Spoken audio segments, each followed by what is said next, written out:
Hello everybody and welcome to the first ever EdChat with Aaron, and I'm pleased to have Amy Sisson here from our College and Career Office here at Temple City High School. Welcome, Amy. Thank you. We're going to talk a little bit about an app that's out there for everybody to use. It's on the Apple iOS, it's also on Android, and you can find the web-based version as well, so it's multilingual, I guess, shall we say. So Amy's going to talk a little bit more about the Remind app, and we'll go over some of the features and how to use it, and we'll go from there. Great. Hi everybody. So have you ever needed a way to remind students, friends, family, staff members without having to give out your cell number or actually your email address? The Remind app is actually perfect. It's a web-based app. It takes about 5 seconds to set up, maybe 10, and it's perfectly free. It's a great way to communicate with parents if you're on a school staff. It's also a really fantastic way to get information out very, very quickly to your audience. So you would go to remind.com, and as you can see on the screen, very, very simple. You can sign up with one click, add a few bits of information, and then you're actually given a code so that you can give that out to your parents, your students, your staff, you name it. Even if you're party planning, maybe you're planning a surprise, that would be a great way to get information out quickly. So remind.com. Let's talk about a few ways that you could actually use the app. So let's talk about maybe scheduling assignments or getting outside resources or articles to your students, friends, you name it. Also, you could use the app to kind of get your class warmed up for the class that's going to be starting in maybe 10 or 15 minutes. Getting information out to parents. What if you're on a field trip and you want parents to meet you back at a school quickly? You send out one message. That one message goes global to everybody who's following your Remind. Now, before we talk a little bit more about some of the different things we can do in the process, Amy, before you hook us too much longer, how much is this app cost? Because I don't want to have to pay subscription fees and all that stuff. How much is it, Amy? Easy, it's free. Awesome. Even better. Yes. So we talked about, simple ways. Your phone numbers are kept private, sign up is easy, and you can actually schedule messages ahead of time, which is something that I do all the time. That way I can target my audience at a specific time, maybe right as they're exiting school and everybody's checking their cell phones. So that way I can kind of keep in touch and make sure I'm not ignored. So this is kind of a quick screenshot of what Remind looks like actually on the web. So it's web-based, very, very simple. These are all the cross devices that you can use, whether it's an iPhone, whether it's an Android device, or you can actually log in online, which is what I do from work. Messaging is super, super simple. So you can do, students, parents, whatnot, can do one of two things. They can either download the app, they can sign up at remind.com, they can even get a code from you which will allow them access. So this is the screen to actually initially sign up. It's very simple information, your name, I believe your phone number, your email address. None of that is given out. Remember, this is all private. Everything is kept completely private to you. And it's free, remember that.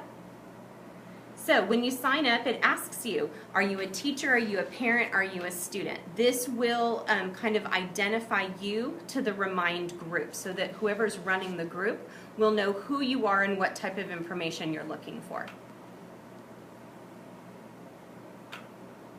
Just a very simple screenshot of how to add students or parents to your classes. So if you are the user and you actually are the one with the Remind, it asks you or shows you how to add students very, very quickly. So you can add them by email address, by phone number, or like I said before, you can use the Remind code that's given to you.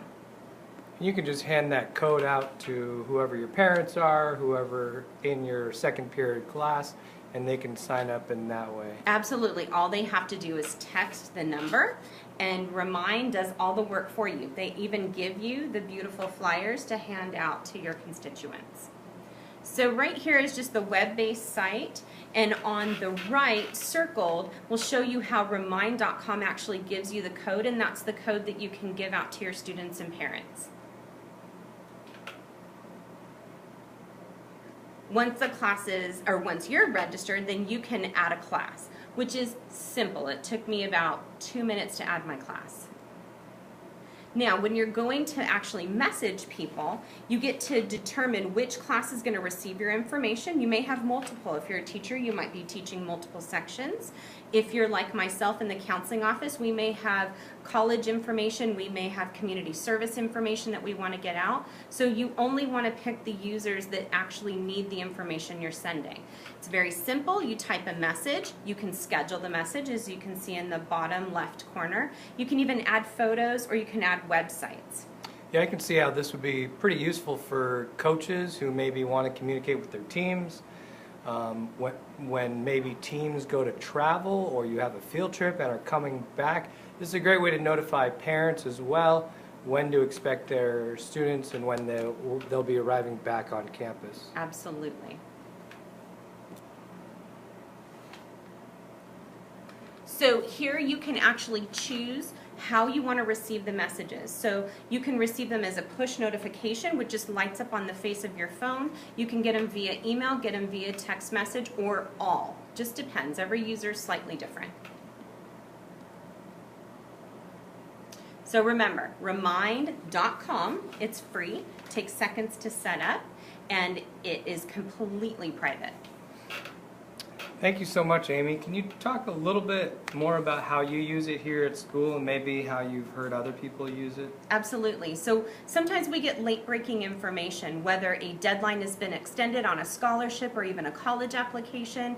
We may get late-breaking information on community service hours, and this is a way to get that information out. School may be out, parents may be gone, and this is a way where we're not doing a calling tree, you name it. We have coaches now that are using it if practice was canceled or if it was rescheduled. This way you don't have people showing up at a certain time when they could maybe stay at home for another hour.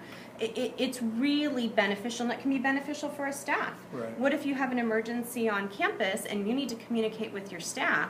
It's one time, you're not doing any calling trees, Right. and it goes out to everybody. That's a great idea, and you start inputting everybody's cell phones or creating a class with all the teachers, even with the staff, so we can have that communication and test that out. Absolutely. And another great thing too is there's now a new chat feature. So instead of, I know some teachers, some coaches,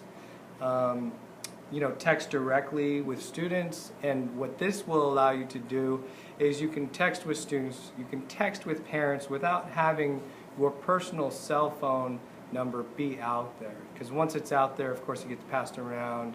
And then you get cell phone calls or text at all hours of the night. And one of the great features too is you can limit the text to a certain time. So say, example, you go to bed at around 7:30 p.m. like myself, then I can set that at 7 p.m. and stop getting all texts at that time. Absolutely, which is my favorite feature. And it's usually initiated by me to a student. So maybe I might have a student who just won a scholarship and they don't know. Right. I can send them a quick chat and say, hey, come see me first thing in the morning, or come see me at lunch.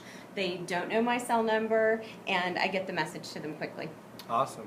Well, thank you so much, Amy, for helping me out today and telling us how you use Remind. I think it's a great app, and like with most new apps or new technology, you really have to give it a try to really see what it's about, see what the pros and the cons are, what works, what doesn't, and talk to other people that use it as well. And I think that's the best way to really see if something could be useful in your classroom. I agree.